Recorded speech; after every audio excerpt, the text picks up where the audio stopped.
Hi, I'm Dana. I'm the other and, frankly, least significant half of Full Throttle Driving. Like all of our new track tutorials, the purpose of these videos is to teach you a specific track and to focus on the track itself rather than fundamental driving skills or performance driving skills. We do that in other parts of our site, lots and lots of tips for performance driving, but these track tutorials are designed to teach you a particular track and help you improve your times there. They're about 20, maybe 30 minutes, and they're each comprised of three elements. Number one, a fast lap. So Brian takes you through a fast lap, maybe a fast car or a slow car. And if you just want to learn the track line, then you're going to watch this one over and over and over again. It's pretty quick, so you can watch it over and over and over again.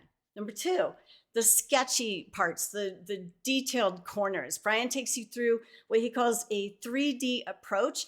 And he talks about the various elements of a track that are particularly difficult. So he focuses on the camber of the track, where you have more grip than other areas, where there are slippery parts of the corner, braking points, corner prioritization, and gears you should be in, things like that. All the little details that a lot of people don't think of.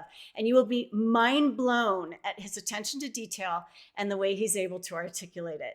Number three, an annotated track map. So Brian takes the track map that you can all get off the internet, and then he annotates it with his personal comments. And this is something that I find extremely valuable to print out and to refer to time and time again when I'm at a track event.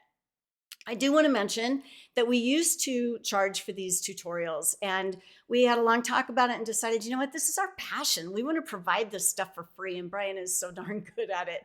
And so we decided to go ahead and provide them for free. I will say that it helps if you like the video and if you subscribe to his channel. I never used to understand the importance of that subscribe button that everybody promotes, but it is actually really important to help us to keep providing these for free.